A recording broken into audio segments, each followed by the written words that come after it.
Despite the impact of the Super Bowl, did you know that it's a fairly recent phenomenon? Although the NFL officially formed in 1920, the Super Bowl wasn't played until more than 40 years later. In 1960, a group of businessmen who wanted to own football franchises but were denied by the NFL launched an alternative league known as the American Football League, or AFL. For many years, the NFL and AFL were rivals, competing for fans, players, and of course support. Then, in 1966, owners negotiated an agreement to merge the leagues by 1970. So, the first Super Bowl, which featured the AFL Kansas City Chiefs and NFL champion Green Bay Packers, was played on January 15th, 1967. The game was originally called the AFL-NFL World Championship Game.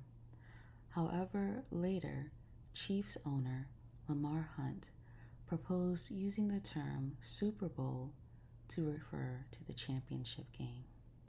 After the leagues merged, the NFL split into two conferences, the American Football Conference, or AFC, and the National Football Conference, or the NFC. The champions of each play in the Super Bowl. Let's talk about the first Super Bowl. The NFL champion Green Bay Packers defeated the AFL champion Kansas City Chiefs 35-10 on January 15, 1967 at the Los Angeles Memorial Coliseum. Although ticket prices averaged $12, the game was not a sellout, the only non-sellout in the game's history. The game did draw more than 61,000 fans and was televised by CBS and NBC. The next year, the Packers decisively won Super Bowl II against the Oakland Raiders 33-14. However, many questioned whether the AFL champion could beat the NFL's best. In the third Super Bowl on January 12, 1969, the AFL champion New York Jets beat the NFL champion Baltimore Colts 16-7, a result considered one of the sport's greatest upsets. It was the first Super Bowl win for the upstart American Football League. From this moment on, the Super Bowl gained in popularity.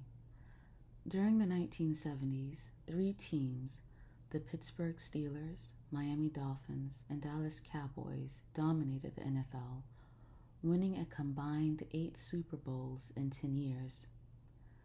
Franchises from the NFC won 16 of the 20 Super Bowls played in the 1980s and 1990s. The San Francisco 49ers, Chicago Bears, Washington Redskins, now Washington Football Team, and New York Giants stood out during those years. The Cowboys resurged in the 1990s, and the Buffalo Bills became a powerhouse franchise, although they never won a Super Bowl, losing 4 title games in a row from 1991 to 1994. The AFC bounced back after the Bills' run of losses. From 1995 to 2016, the Denver Broncos, New England Patriots, Pittsburgh Steelers, Baltimore Ravens, and Indianapolis Colts represented the conference in 20 of the 22 AFC Super Bowl appearances. The Patriots established themselves as a dynasty beginning in the 2001 season, with quarterback Tom Brady leading them to 9 Super Bowl appearances and 6 wins. When we think of Super Bowl, we often think of the Super Bowl halftime show. But did you know that the early Super Bowls featured marching bands? Then, later on, popular musicians took center stage, and the shows evolved into much anticipated spectacles. Many viewers consider the halftime show, now technically a 30-plus minute act, a bigger event than the game itself. Here is some more random information about the Super Bowl. Are you aware that Tom Brady has the most career touchdowns in Super Bowls in history? Brady has thrown for 21 touchdowns over the course of his career in the NFL. He has appeared in 10 Super Bowls, making 421 pass attempts, 277 completions, and 3,039 passing yards. The only other player that has recorded double-digit touchdown passes in Super Bowls is Joe Montana with 11. The Super Bowl uses plenty of footballs. Each team is given 108 to use during the course of the game, 54 of which are to be used during practice and 54 to be used during the game itself. Overall, about 120 footballs are used throughout the course of the game, and each ball is put together by hand in the United States by Wilson. The Pittsburgh Steelers and New England Patriots each have 6 Super Bowl victories, the most of any team. The Dallas Cowboys and San Francisco 49ers each have 5 wins.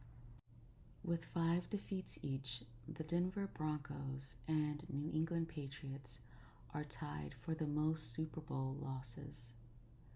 The Detroit Lions, Jacksonville Jaguars, Houston Texans, and Cleveland Browns are the only teams that haven't played in a Super Bowl.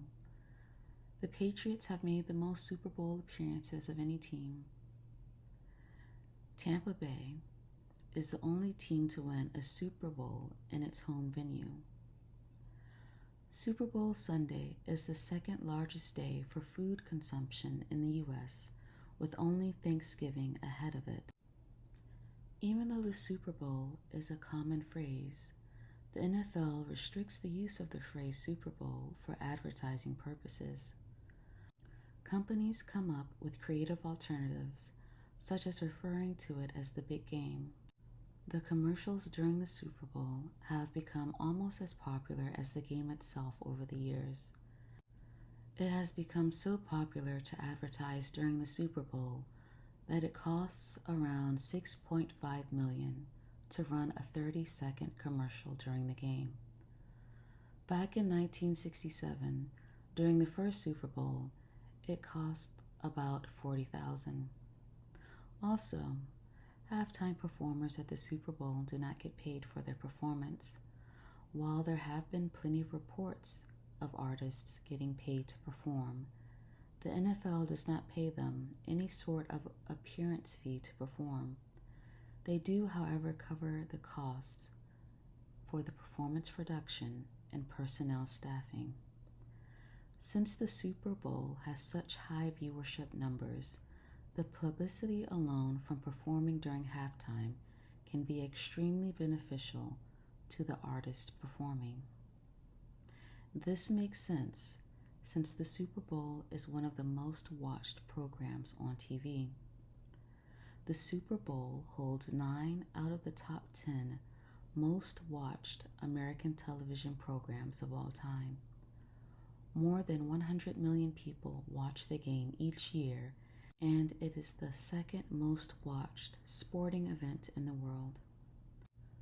The only non-Super Bowl program to top 100 million viewers was the series finale of the show MASH, which was seen by 106 million viewers. The MASH series finale stood as the most watched television program of all time until the 2010 Super Bowl between the New Orleans Saints and the Indianapolis Colts, which brought in 106.5 million viewers. I hope you found this to be relaxing. Until next time, goodbye.